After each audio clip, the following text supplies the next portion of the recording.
Welcome back to another episode of the Kings Pulse podcast presented by the Kings Herald. My name is Brendan Nunez. And today, as always, I guess I get to say again now, we got Chris Watkins on the show of Sacramento Sports 1140. What's going on, Chris? How you doing, man? I'm doing well, man. I'm just coming off watching that U.S. Wales game. We're recording here a couple hours after that ended. So, yeah, just digesting that and, trying to enjoy the few amount of victories I got this weekend. As you know, I'm a Vikings fan as well, and that was not a fun Sunday. So, very, very rare instance where the Sacramento Kings are where I look for my joy from a sporting perspective. Yeah, what does the world come to? Watching you witness the Vikings get just dumpstered by the worst NFL team to ever exist in the Cowboys was a hilarious experience. As somebody that's also obviously very into sports, I know the feeling of watching your team get shit on and it just ruins your day. Shat on, and I couldn't help but just keep fucking with you the whole day. It was funny for me. I understand why it was frustrating for you. And then I can take like people jabbing me, but like it is really just like the game itself that really fucking pisses me off. No, it makes sense. And then like you said, the World Cup started and the U.S. men's team played today against Wales. My question to you is, am I a shitty American for not even watching that game? I can already tell you're not for watching the game, but yeah, you are a shitty American. Fair enough. Yeah, I mean, you know what? I would argue that it is the American thing to do. It probably is. Watch the soccer game. Oh, to not watch? I guess yes, to not watch. Yeah, fair enough. It's a very American thing to be like, oh, did the World Cup start already? Oh, my bad. I meant to watch that. I was going to get around to that actually, but I just was literally doing anything else. I really don't have an excuse. Like, I guess I was doing my writing on the Pistons game, but I knew that this was today. I didn't know the time, but like yesterday I was talking to one of the I was talking to people pregame and they were like, Barbosa's super hyped for the World Cup, of course. Brazilian blur. And he's hitting like some crazy passes, like kicks with basketball's pregame. Like he's I've seen that. He is on. But yeah, I guess I should tune into that a little bit more. I know all the Kings Beat listeners love when we talk about non-basketball stuff. Right. That's how we'd start this one since it's a fan favorite. But just to get into the basketball talk, I guess we're here to do. The Kings won their 6th game in a row last night, or not night. I guess it was a 3 p.m. game on Sunday against the Detroit Pistons. Marvin Bagley's first return to Golden One Center since being traded.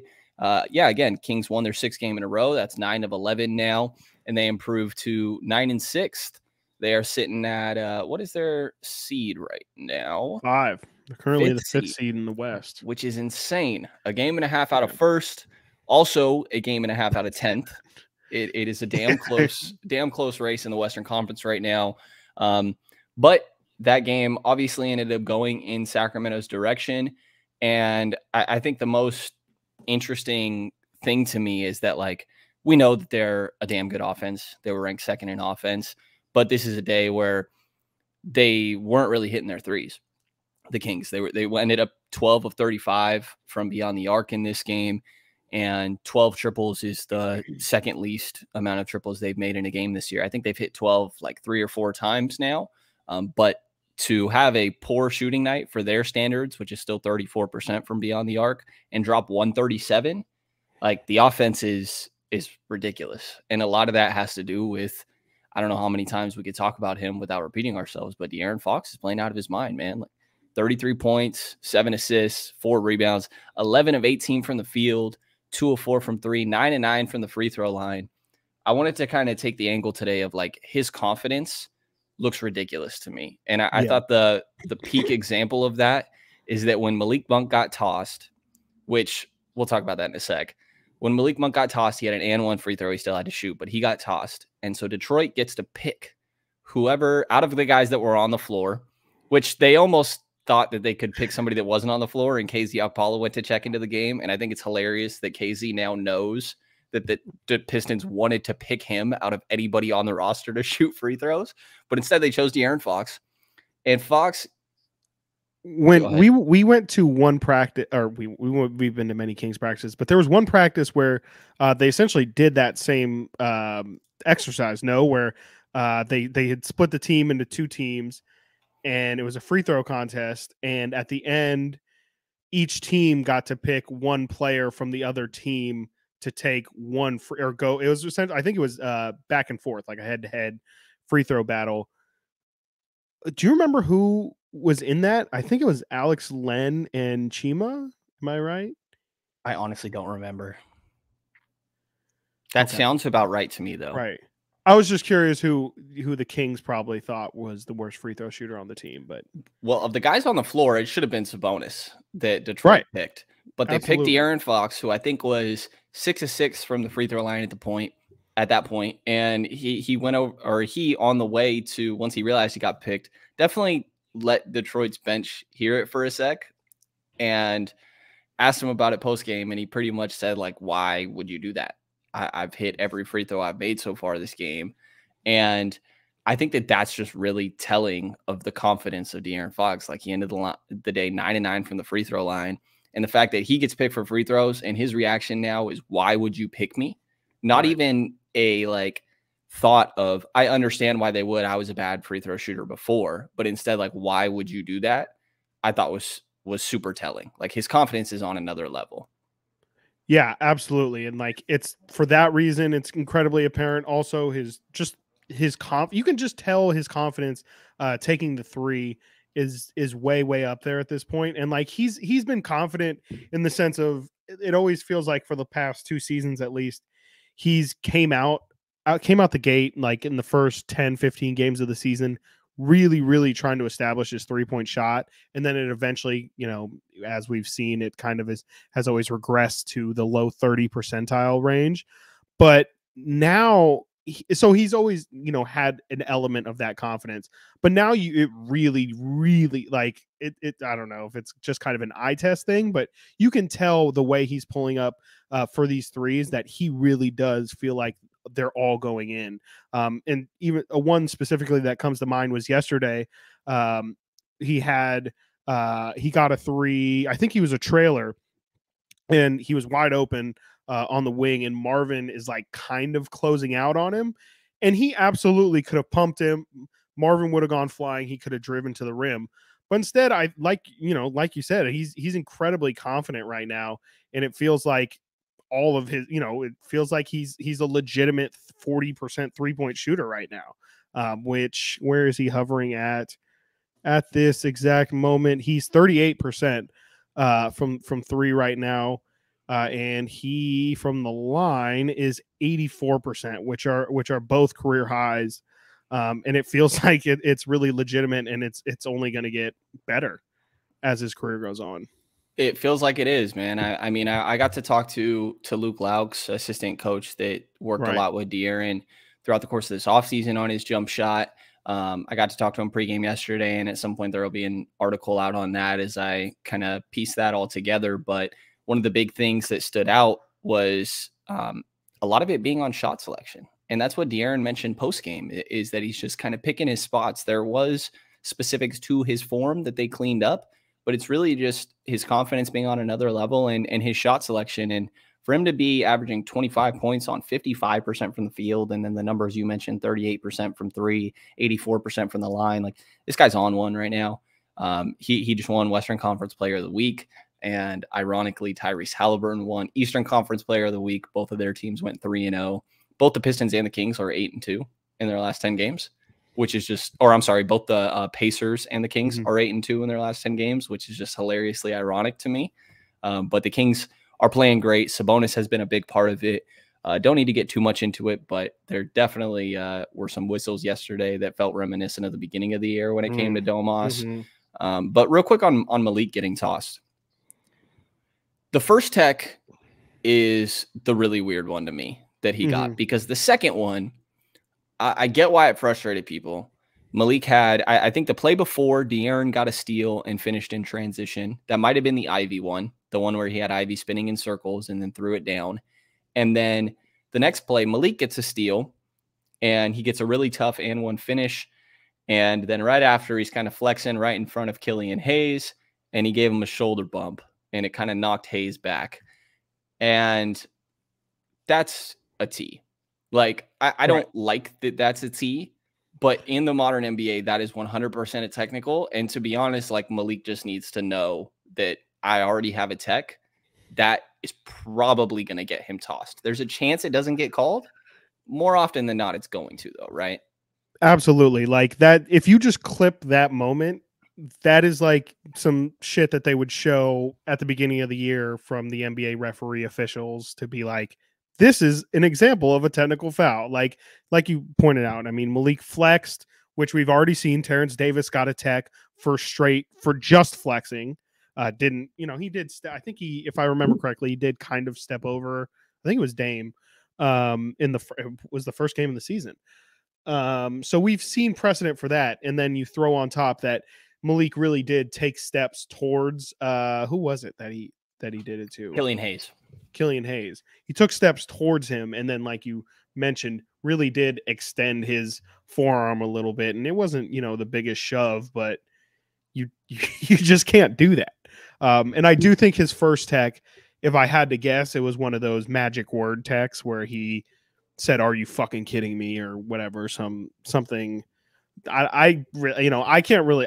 That is one of the great mysteries, is things said on an NBA floor, and like what does officially get you a technical foul, because we see people complaining after every single call, but there does seem to be calls like the one Malik got where it's instant, like you say a magic word and boom, you're automatically hit with one, because it really was like Malik got a foul, complained about the foul, got called for a tech, like in that order, incredibly fast. Like as Scott Moak announced, foul on Malik Monk, it was immediately foul on Malik Monk, technical foul on Malik Monk. So yeah, like you said, I definitely think Malik needs to be smarter in that moment and just kind of know, like, you're already on watch and you will get it. Like your next one will toss you. And that's exactly what happened. Yeah, that was definitely a tech, but Malik was playing well. That led to Keegan kind of being in the closing lineup. They went with Fox, Herter, Keegan, Barnes, and Sabonis.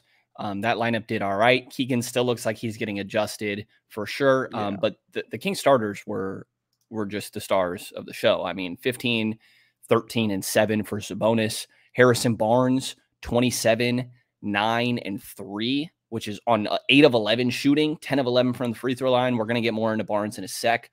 Murray, 13 points, 2 rebounds, and an assist. Shooting wasn't great, 4 of 10, 1 of 6 from 3. I still think he's just getting comfortable learning where his shots are within the flow of the offense, and it's just typical rookie growing pains. De'Aaron Fox, we mentioned, 33 points, 7 assists, 4 rebounds, 11 of 18 from the field, 9 and 9 from the free throw line. And then Kevin Herter, 24 points, 5 rebounds, 5 assists on 10 of 19 from the field, 4 of 11 from 3. And real quick on Herter, like I think that this was the second game in a row he was cold.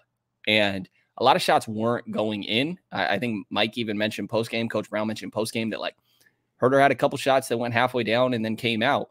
But I don't have the exact number in front of me. Herter hit at least 3 of his triples in the fourth quarter. And this isn't the first time we've seen him be cold. Yeah. What was that? I haven't pulled it. He did. He was 3 of 5 in that fourth quarter from 3.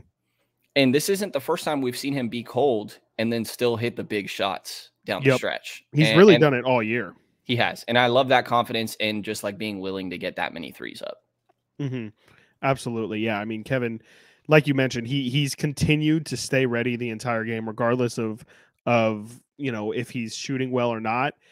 And there's been one game where it really seems like he's starting to establish that kind of fall away out the paint. He'll drive in the paint and then just kind of fall away and give a little floater. That's been a really good shot. But the thing that's impressed me the most, and it's been insane, credit Terrence Davis, who I think this also fits under. Like it doesn't matter if he has hit a shot all game. He will hit the deepest step back 3 when we really need it. In the biggest moment, and like the level of difficulty, and to the De'Aaron Fox conversation earlier, the level of confidence that you have to have in yourself and in your shot to just be unconscious like that. is a huge testament to Herter. And also, like I mentioned, Terrence Davis, who, shout out him, came out completely cold in that third quarter. Brown subbed him in, I think, legitimately in the last like 30 seconds of that third quarter. And then De'Aaron passed it right, or no, he played 2 minutes in that third quarter. I don't remember it, but he had that play going. I think it was a buzzer beater going into the fourth, where he just came in, nailed a three, and it was your buddy Blake. He had just gotten to the game, and he was like, "How is that TD's first points of the game?" And you were like, "Because he literally just checked in." So big ups to those two guys for sure.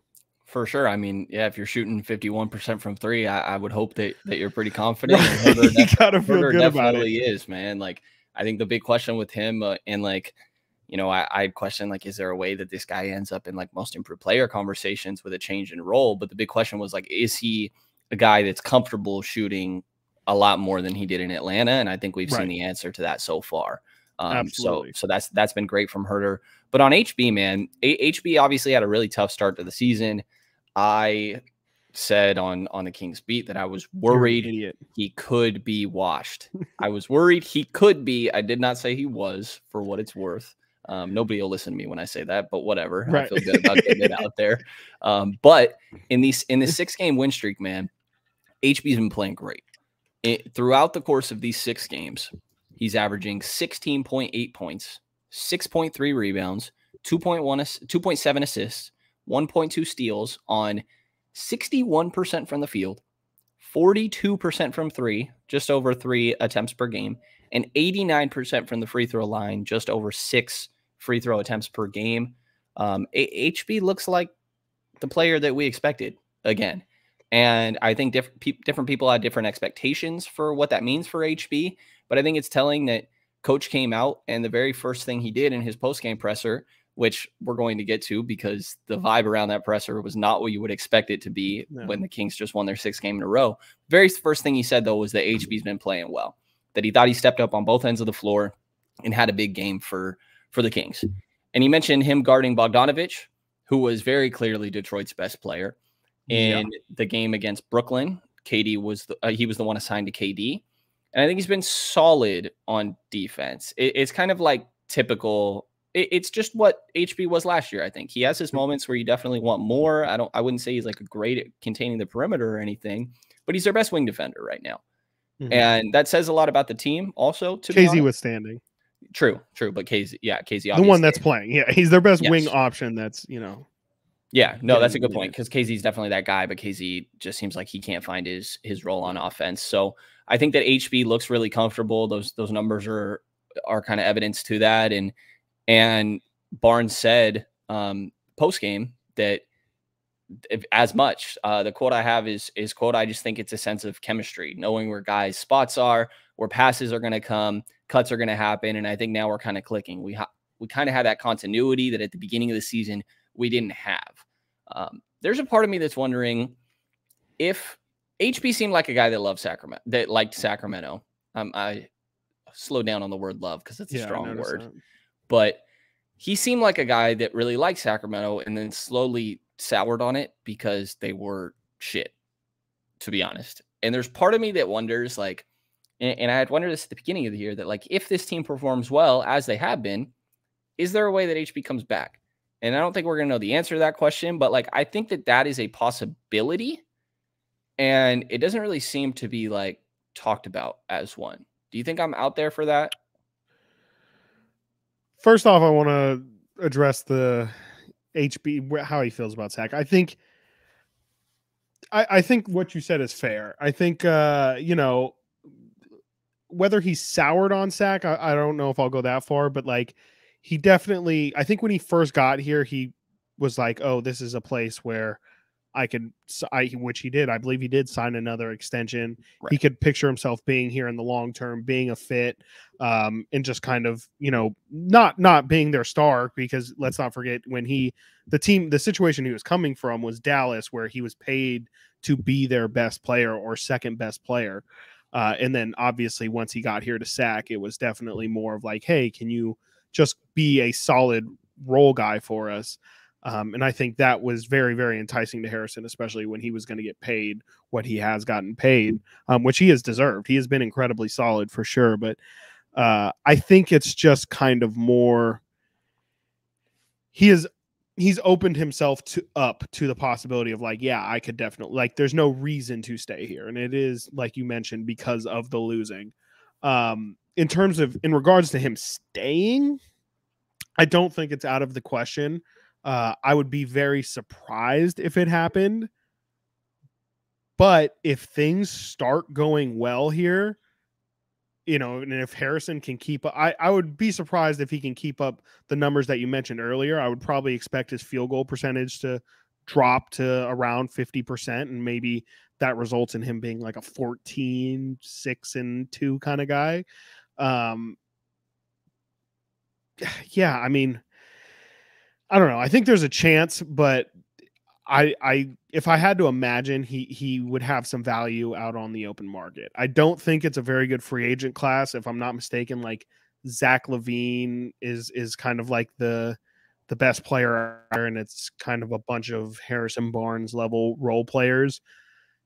It would be very surprising because this is his last chance for a payday. I've mentioned that countless times so far this offseason. He's 30 years old. This will be his last chance to get a prime, maximize his earning potential, which I think is kind of important to him. Yeah. I don't know. He can just end up on a better situation, I think is kind of what we're all going to realize, Harrison, the Kings fans. And I still think I would be surprised if I would personally be surprised if he makes it to the end of the season, because I don't know why the Kings would sign up for essentially just losing him just for the sake of being, just because they would feel like Harrison being on the team would make them a better team. It would make them better for this year, but if he goes next year, you just kept him on for the entire season to be a play-in team. Yeah, we'll or, see or wherever they end up. I guess at this Right. point, we were talking last episode, we really can't put our ceiling on this team yet, but it's, I just feel like Harrison's going to have a lot of value out on that open market. We'll see what ends up happening. And I don't mean to speculate on his mental because we don't know, but it's kind of piecing the dots together that we've seen. Like he's talked like he likes the city of Sacramento. I don't think there's ever been anything with the city or anything. I'm just saying, like, from I do this often, and maybe it's irresponsible of me, but I like just imagine the human aspect of being in that person's shoes. And I would be super frustrated with the amount of losing that had happened and the way that it happened since he's been here. And maybe there's an aspect of this thing turning around could change how he feels about potentially sticking around, because I feel like it's been talked about as like it's inevitable that he leaves. And I'm with you. I think that's what I'm expecting. But I don't think that it's like 100% like it seems to be talked about sometimes. But point being, I didn't mean to get too deep into that. Point being is that HV is playing really well. And I think that he's found his comfort. And that's really important for this Kings team. He's like the fourth guy more often than not. But like we saw last night, he's has nights where he's capable of being the third guy. And I think it's good to still see that. I also totally glossed over. I have these clips that I've been meaning to play, but totally glossed over. So that's my bad. And I just want to point out that when we talked about Kevin Huerter, this would have been the perfect time to do it. But to backtrack, I thought you were going to. I know it slipped my mind. But during the Brooklyn game, De'Aaron was mic'd up, and I think it was the NBA that put out a video. It might have been the Kings that put out a video of all his mic'd up moments. And the best moment by far was him talking about Kevin Huerter, and Chris clipped it and put it up. And I'm guaranteed to use this meme throughout the course of the year, and specifically this wording of stupid. So here's that clip. That boy Kev going stupid. Going stupid. It is perfect. I love it. It's just a fun clip. It just adds to the collection of memes that we have for this Kings squad. That boy Kev going stupid.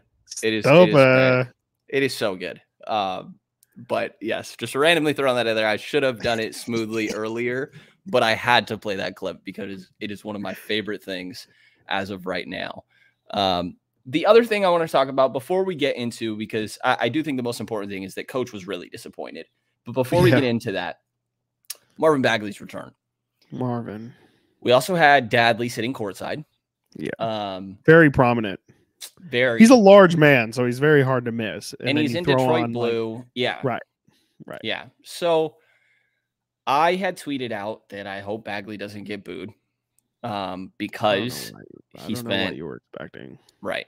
No, I knew he would, but I was hoping it wouldn't be bad, because when it comes down to it, my point of view was that he spent 3.5 years in Sac. He got super injured. It's not his fault where he got picked. And like, I don't know how much it's his fault that he's just like not that good. Like, maybe that's wrong of me. Because it's on him to get better, but he's been super injured. Again, I was just kind of looking at the human aspect of this guy spent 3.5 years on the team. Like, is there a chance that some people don't boo him like crazy? And that's just not what happened, but it absolutely makes sense why. His dad talked a bunch of shit throughout the time that he was here. Bagley refused to check into a game at one point. Right. I forgot about that. And he talked shit after he got to Detroit. Like, I totally get it. But what was your reaction to how the crowd treated Bagley? I mean, I knew it was going to happen. I knew it was going to be that bad. There was a 0% chance that was going to go well for him. It's not necessarily, like you said, it's not that it's his fault. It's just when you mention all of the bad moments, sure. What were the good moments? Like, that's there were more some though. There's Mo Wagner dunk, obviously, which we will all forever remember where we were when we saw Marvin Bagley and Mo Wagner's life. You specifically, fucker. You're always talking about someone having a Marvin Bagley moment, and it's hilarious because it adds to it's just the fact that it's Marvin is like so perfect, right? And it's like perfectly Kings. The 360 lob against San Antonio.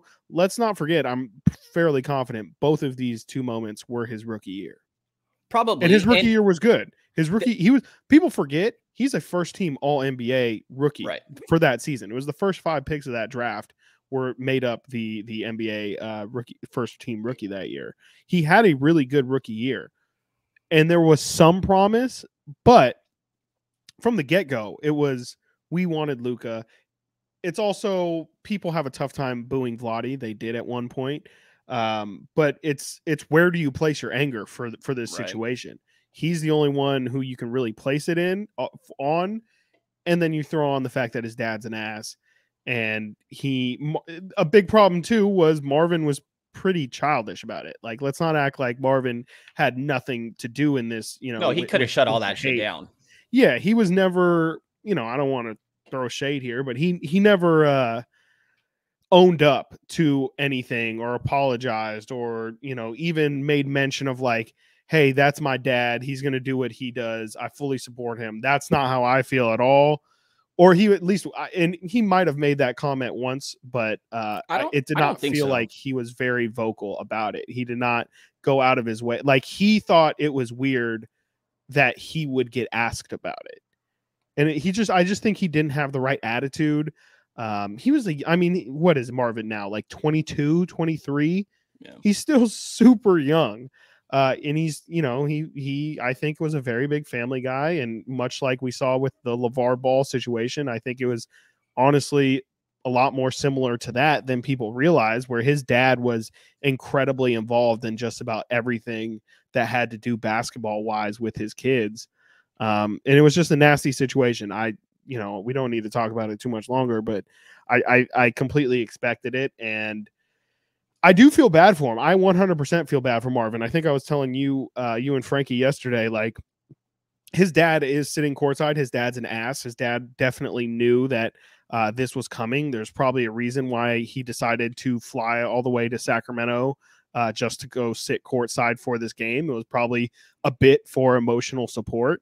I'm 90% sure that most of it was because if Detroit won, he would have walked on center court and done something completely reckless. But I think how tough is that? That is your that's your 22-year-old kid getting booed like it's a gladiator stadium Every time And he touches the ball. Every time he touches the ball, you felt like, you know, it's one thing to playfully boo, and it was playful boos, but there was a bit of animosity in that. Like you could feel like it was a mob, not a mob. You know, I gotta be careful because people have decided to create actual mobs in these kind of situations. Not this exact, but you know, there was definitely some anger behind it, and that can't be a good feeling to be like, holy shit.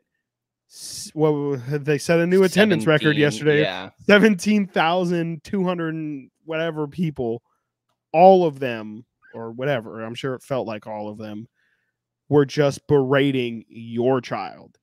And, you know, that's viewing it from Dadley's situation, but imagine Marvin as well, who, you know, I'm sure he would like to have believed, kind of like you, that, oh, maybe, you know, I'm expecting to get booed, but will it really be everybody? And, you know, I'm sure he wasn't expecting every single time he touched the ball to just get berated. It was tough, and I'm sure from Marvin's perspective that it was tough. Like it was, he played okay for what it's worth. Yeah, like, he definitely. I would say second half, like initially, you could tell he was caught up in the emotions of it all, whether it be anger, sadness. I'm sure it was all. It was mainly just adrenaline. You could tell he was definitely forcing it early, and in that first quarter, he was. Now my computer's lagging, of course. He had definitely missed like 3 or 4 shots in that first quarter. And you know, I think towards the second half, he definitely settled in and kind of found his game. But a big story for the game was foul trouble. He ended up with 5 fouls. He was not happy about that. You knew he really wanted to stay in this game and prove some things. The 5th foul was pretty wild. But you know, yeah, it was you know, it did make the night pretty fun. I will say that. Like, no one got hurt. No one, you know, nothing. The Kings ended up winning. I think we can, at the end of the day, say that was a really fun, as a fan too, I'm sure that was a very, very fun game to go to. It totally was. The Bagley storyline was definitely interesting. It is. Let's not forget about the Kojo storyline either. Kojo was cooking for a minute. It's true. And the Rex Kalamian storyline, obviously, defensive coordinator, former defensive coordinator for the Kings. Yeah, which former defensive coordinator says something about the job he did, by the way. But yeah, I thought the Bagley thing was interesting. It's funny. Funny's probably not the right word, but I can't think of a better one. I guess ironic that he hurt himself. He had a little bit of a hand thing going on. No, funny's not the right word, but ironic is it? It's just so fitting, man. Ironic. Like, yeah, we're watching Bagley. Like, he had this really nice putback dunk, right? And you pointed this out. And then right afterwards, he's running back up the floor, grabbing his hand like the whole time. And I hated how familiar it felt to watch Bagley just move around and like be clearly bothered by something. Yeah. And I just thought it was so ironic that happened. But I think the way to transition it back into the Kings is that, like, you saw what Sabonis did to him early. The way that he was just able to get wherever he wanted early. Right. This is off ball fighting to get kind of post position. He could get wherever he wanted. And the Kings weren't very great at making an entry pass. And also they're not trying to just like feed the post and then watch some guy post up. That's just not how their offense works. But I think that, like, you see the clear difference in physicality that this Kings team has compared to teams of previous years. And Marvin Bagley is kind of the guy I'm using as that example. But the physicality of this team is just night and day. And I think that that's been a really big thing for them in their recent success. But defensively, they were pretty damn bad this game. They gave up 129 points to a team that had a 3-14 record coming in. That was without Cade Cunningham, without Sadiq Bey, without Isaiah Stewart. I believe all 3 of those guys are starters, or maybe fringe starters that they were kind of playing with different lineups throughout the course of the year. But it was right. The Kings have their hot guys, which is hilarious wording if you don't understand the context, by the way. But they have their guys that they specifically do not want to let shoot threes. And then the other guys that they're not closing out as hard on, but they are still obviously not trying to give up threes. Like, they're really bad at protecting the rim. And I think that's just going to be a thing with this Kings team. So they're making sure to not give up open threes. But what happened in this game was the guys that aren't your typical good three-point shooters were lighting them up. Bogdanovic is a good three-point shooter, but Jaden Ivey, 4 of 4 from 3. Killian Hayes, 2 of 3. Kevin Knox, 3 of 5. Corey Joseph, 2 of 3. And they end up 15 of 29 from beyond the arc at the time. And I want to run through, I probably should have pulled the clip so you could hear Mike Brown's disappointment, but I have the quote here that I'll read through of him in postgame because he really wasn't happy with this game. Specifically on the defensive end, it was just unacceptable, and there's no two ways about it. And the quote I have from coach is, quote, "We gave up middle and we're a no middle team. We got blown by. We didn't come help like we're supposed to from the weak side when guys did drive the basketball. We didn't communicate. There were a couple of breakdowns where we had 3 guys around the ball, and somehow, some way, nobody picks up the ball and the guy goes and scores a layup. We didn't get out to shooters with a sense of urgency all the time, especially the guys that are, quote, low percentage shooters coming into the game. Anybody can knock down a shot if you don't challenge a shot, and they get in rhythm and they know you're not going to contest. It's not running the low percentage shooters off the line, but at least being there and making them feel you. There were a lot of things defensively that I thought we did that we've done a better job of as of late. And I thought we trended in the right direction, but maybe this was one of those times where we took a couple steps backward tonight defensively. Hopefully we can start moving forward again on that side of the ball." What is your reaction when the Kings just won their 6th game in a row, 9 out of 11, and coach comes out feeling kind of pissed off with their performance? I like it because he's not wrong. Like, nothing about what he said is wrong. And I agreed with him after the San Antonio game when he did the same thing. When he said, I mean, he wasn't as critical, I think, as he was in the Detroit game. But, I think they're not, he's not afraid to say, like, in the San Antonio game, yeah, the results might have been there, but I think he even said it last night. It's not about wins and losses. Sometimes it's about the how we got there. And if you don't like the process, then that kind of is all that really matters, because you can find ways to win ball games. It's just, if you're not playing the style that you feel like you want to play, then it's not going to be consistent, and it's not something that you're going to be able to, it's not going to be a real part of your identity. You're just kind of getting away on talent or whatever it is that they're getting by on, or, maybe just the other team missing, inopportune shots, that kind of thing. It's good that he's holding them accountable, because the last thing I think Mike wants to do is have these guys start feeling their oats a little bit and feeling like, kind of like what I was just saying, like, oh, I heard you, Mike. I understood what you're trying to do, but let me also put my flair on it, instead of hammering down the basics, because Mike is still, he's only 15 games into his Kings coaching tenure right now. It takes a lot more than 15 games to establish the team that you want to be.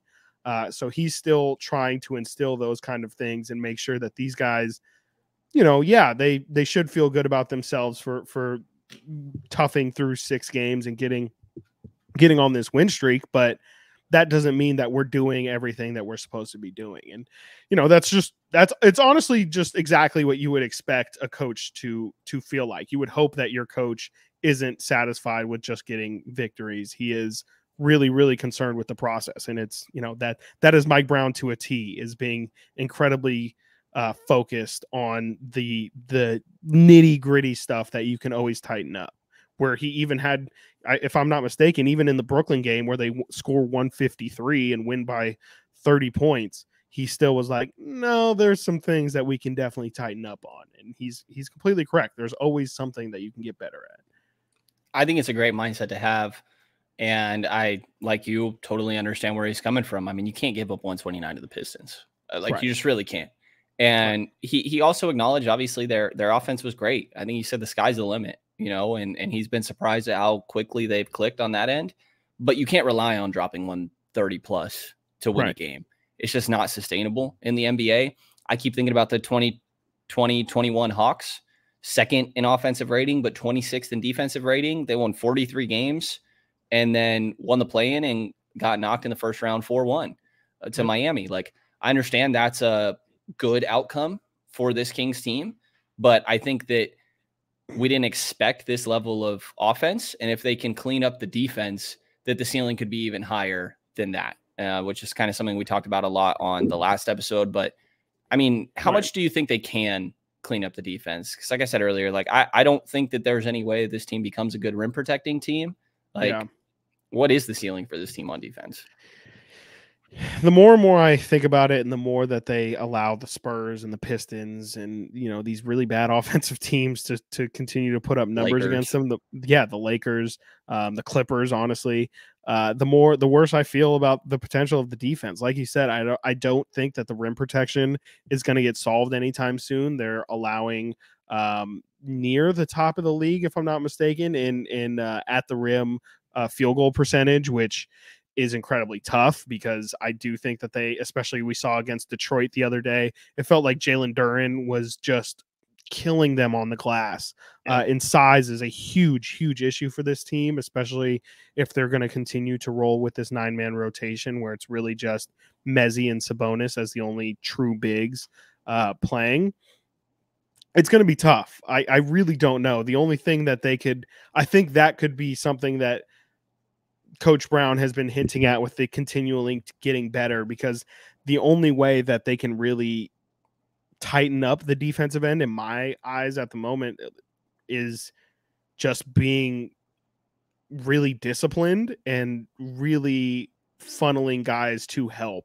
And I think that that's been a huge problem for them. I think Harrison in yesterday's post-game press conference said that the biggest thing they need to work on is still communication. That's generally a very big issue for bad defenses, and it's been a huge issue for Kings teams in the past, something that has probably been mentioned 10 times a year. It's concerning, but you know, they can be better than they are now. They're 27th currently in defensive rating. They can maybe get to 23rd, maybe 20th, you know, as the season plays out and teams get more injured, or, you know, just you get worse, essentially. De'Aaron said it the other day in his press conference that teams are playing really well right now. You mentioned at the top, the Kings are a game and a half out of first, but also a game out of 10th. There's a lot of teams playing really, really good basketball right now.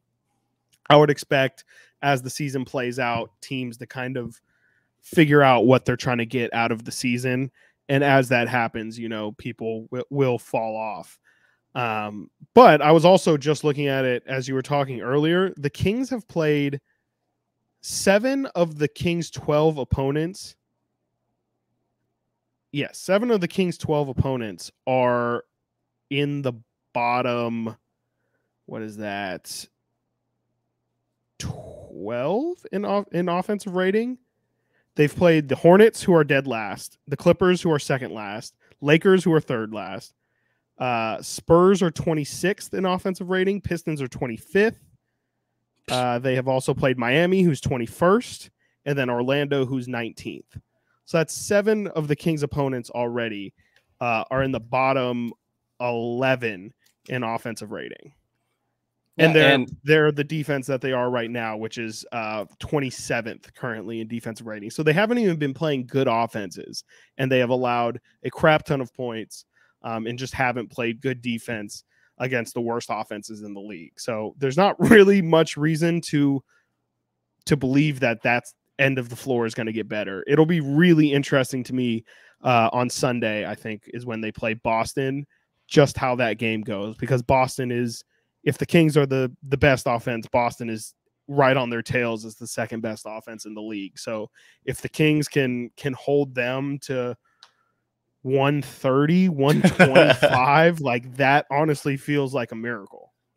Yeah, we'll have to see if they can survive in that sort of game with just putting up offensive numbers, or if the defense is going to be better. I think this whole road trip is going to be really telling, specifically for their defense. Like Memphis, Boston, or Memphis, Atlanta, Boston, and Phoenix. This is all really good batch of teams. They could go 1-3, and I don't even know that I'd be that disappointed. They go 2-2, and I'd feel really good. So we'll see what ends up happening. Somehow a disappointing win, I guess, but a win is a win. And I think that's the most important thing. They came out with a win. At the end of the day, the Kings won. The Kings won, yeah, yeah. Oh, yeah, the Kings won, yeah. The Sacramento Kings, oh, yeah, the Kings won, yeah. Fox is so fast. Southern us is so strong, yeah. Coach Mike is so smart, yeah. They're gonna play all bound, yeah. Just a little Island Boys. Chris, you did on your Kings Weekly. I did 1140 Sacktown Sports 1140 Kings Weekly radio show every Saturday 11 to noon. Every Saturday from 11 to noon. You did a little background on the Island Boys I for did. anybody unaware. What was the you got like the most fun fact from that?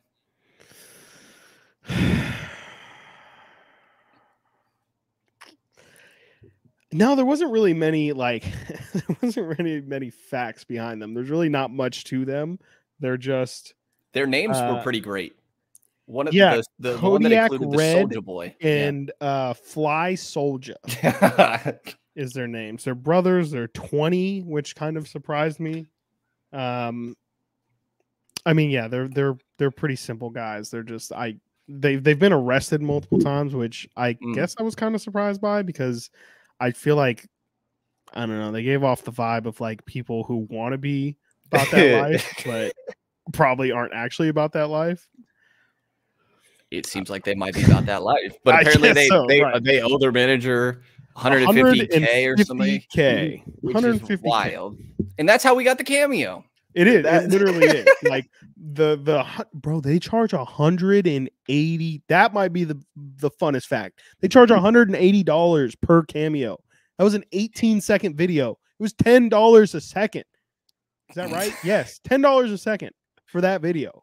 And shout out to the small ball pod who ate that bill for the sake of all of us for some amazing content. I would say worth. Hopefully they feel the same. I would never pay that, but never. You know, I love that they did. I love that they appreciate did. It. Yeah, I appreciate it. I think there's three of them, so maybe they split it 60, 60, 60. There's a third one? No, there's three. There's three guys in the podcast. Yes. I thought you meant 3 Island Boys. Got you. Third Island Boy. He's on his own island. Right. You're a dumbass. Is there any final thoughts on the Kings before we move to our overtime segment? Yeah, I mean, we kind of asked, you mentioned a little bit earlier there, what do you expect to I asked you this on Kings Weekly as well, but like what do you expect to see from this little road trip right here that they have going on with at Memphis, at Atlanta, at Boston? No Ja or Bane in this Memphis game coming up, or possibly Triple J as well. Have him on my fantasy team. He's just dealing with coming back from injury. Yeah, I think it's a good test, man. I mean, you mentioned like the offenses that they've gone up against so far are not exactly the best of the league, is kind of saying the least there. So I think it's just like, how good is this Kings team? Because right now I'm like, okay, this team is for sure a play-in team. And I don't know how much higher than that we're talking. Like last episode, we spent a good chunk of it talking about like, do we need to reevaluate this ceiling? Right. And I was kind of in the moment saying yes. And I think you were a little more skeptical, understandably so. But I think that this road trip will kind of give us a better idea, at least for myself, of like, has this ceiling changed based on what we've seen so far? Because they're playing really damn good teams. Yeah. And will the offense keep up as well? I mean, they're putting up crazy numbers, but saying that, they continue to shoot well above 50% in just about all of these games. So, you know, it's been different guys, different nights too, which has been another huge testament to how good their offense is, that they're managing to stay. It's always going to be somebody's night, it feels like. And so that the fact that they've been able to stay hyper efficient while also getting multiple guys involved is a good sign, but can that continue? Also, you know, eventually, I always hate to bring this up, but like, I think I mentioned it last week, injuries are going to happen. Like they just are. Sabonis is going to miss a 4-game stretch. Hopefully it's no more than that. Fox has already missed a game, but he might, he's had a lot of injuries in the past. The most games he's ever played in a season, he did play 81 games in his second season, but besides that, it's been 51 games, 58 games, 59 games. He has not been able to put together full seasons here. So can their guys step up when they really, really need to? That'll be the interesting thing for me. But especially when they've grown, there was so much reliance on the starters that last game. 34 minutes for Mhm. 36 for HB, 35 for Keegan, 36 for De'Aaron, 38 for Herter. Malik Monk was the guy on the bench who played 19, and then but he would have played more if he didn't get tossed, right? He would have played, but then after that, the bench wasn't doing it last night. Trey Lyles 10 minutes, Metu 14, and right. Yeah, Metu wasn't great last night. He was not great. I've said enough about Metu, but it was kind of the same issues that I think we've seen before, specifically lack of rim protection, giving up those offensive rebounds with Duren. I think a lot of that happened when Metu was on the floor. Davion Mitchell was okay, but only saw those 14 minutes. It was another night where he just played kind of when De'Aaron didn't. He played a little bit alongside Fox, but not too much. Terrence Davis only saw those 3 minutes. So if somebody goes down, is there people on the bench that can walk into more minutes outside of Malik Monk? Because I think we know the answer for him. But after that, can any of these guys play substantial minutes? I think is kind of TBD, and that's something that'll be answered down the line. But yes, overtime segment today. And again, anyone unfamiliar, bringing this back around. I used to do this, but getting back in the swing of it. Overtime segment is I was going to say non-basketball related, but I guess this is still basketball related, but it's just whatever direction I want to take this that's not focused on the Kings. And today's, the idea was I was scrolling through TikTok and I saw one of the LeBron lies memes, because this is a hilarious thing right now. I think La Fabrication is the name everybody's using. It's hilarious. Le Cap, whatever you want to say. LeBron's lies are a hot topic right now. And I wanted to ask you, what is your favorite LeBron bullshit moment? Anybody unaware? Okay, well, actually, we'll go through yours, and then we'll go through mine, and then we'll list some of the others, because there's a lot and they're hella funny. I'm going to name two specifically that stick out. One is the most recent one, where he said he was bumping the Migos. The reason why this all came up, he was recently, after a takeoff's passing, in his post-game press conference, was wearing a suit and tie and all that, because I guess there's some famous picture of Takeoff in the same suit. But a reporter asks him about it, and he's like, man, you can ask anyone in that Miami locker room. When I got there in 2010, man, they couldn't get me to turn it off. I was playing Migos 24/7 in there. I knew they were going to be big all the way back then, yada, yada, yada. The Migos did not form as a group until 2013. I didn't know that is hilarious. Yes. So that's kind of one of those where it's you can maybe cut him some slack, because he probably was bumping Migos in Miami, and maybe he got the time frames mixed up, but he was pretty clear that it was his first year in Miami. What's the first Migos song you remember? Hannah Montana. Okay, yes. Yeah, that's the one. Where that's literally Hannah the whole song. Montana. Yeah, it's Hannah Montana. it's a classic Migos song where they just say the title. Wait, is that no? Hannah Montana is Future. Is it not? I think Hannah Montana is no. Hannah Montana is Migos. It is Migos. Yeah. Ooh, hold on. Now I'm looking it up. It is Migos. Okay. It might have been Versace, which is also incredibly similar to Hannah Montana, where they just say Versace. Medusa head on me like I'm Illuminati. Ooh. It was Drake as well. That's probably why I heard that first. Yeah. It was. Oh, you know what though? Actually, wow. It was fight night. It was definitely fight night. I don't know if I know. Hit him with the left. Hit him with the right. I knocked the out like fight night. I think so. The other two are definitely more familiar to me. But that is a great example of the LeBron one. And I guess that's where this started. I didn't realize that's why this started recently. It re-sparked it. The other one is probably the most popular one. And it is. Oh, no, actually. Oh, go ahead. Do you know about LeBron's books? Yes, they're so good, dude. So ask the Godfather one question. The Godfather one. There's also like someone asked him. He's reading like the life and times of. I don't think that's that's the title, but it's like an autobiography of Malcolm X. Yes. And someone asks him about that, and he's like, just like how strong he was, and like his words in the '60s, and it's still relevant today. Just like big like book report that I didn't read the book or I read like 2 chapters of the book. Yeah. That definite big energy. But yeah, there's the meme that LeBron does not get past the first page of a book because there is an alarming, like an alarming lot of pictures, like more than 5 pictures of LeBron being on the first page of a book. Like walking in, you know how they do the tunnel cam and stuff like that, and people will take pictures. Which who reads while they walk, by the way. Exactly. Another point too, he's probably not reading the book. He just wants to be, he's capping. He's just trying to be seen. He wants photos out there of him reading Alfred Hitchcock novels. Like I don't understand. I think he just wants to maybe be viewed as like an intellectual, which I'm not saying he's not, but it's just a very weird way of proving that, I guess, is his intention. But those are definitely the 2 that stick out the most to me. It's hilarious. So on your topic of the books, I guess there's also the movie, right? He said before The Godfather was his favorite movie. And one time he got asked from somebody that seemed like they were from overseas and didn't speak great English. I just saw this.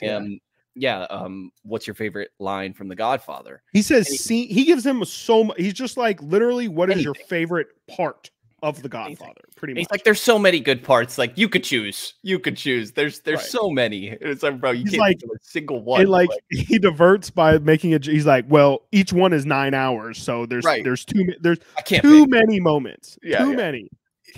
And not even like there's too many. Like a normal person. Oh, there's too many. Like, I've never seen The Godfather. I personally have never seen The Godfather. There's I'm not one to talk about movies. They're way too long. Claimed it was my you favorite. And I are definitely like the ones who do not watch movies. But I can at least like make some bullshit like, oh, there's each one of them's 9 hours, bro. Like, there's of course the scene where they close the door at the end of the movie, and like you're like, that's leading into the next one, and I love mafia in general. Boom. That's how you bullshit. That's how you just sound more believable. There's that one really famous quote in the middle of the first one that I don't want to say it because I don't want to butcher the quote, but you know what I'm talking about. He could have came up with such better bullshit than it's a really long movie. There's too many to pick. You decide. You decide. Yeah. Like, what the hell is that? That was hilarious. Not my favorite one that I have down because I thought that you might pick it is the Kobe 81-point game where he says, this is the picture of the meme that is going around. Right. Is a super young LeBron. I think he's got like a sweatsuit on or whatever. Yeah. It's definitely like mid 2000s LeBron. Yeah. Hairline on full display. And he says like, I told my friends the day of the game that I felt like Kobe was going to go for 70 today.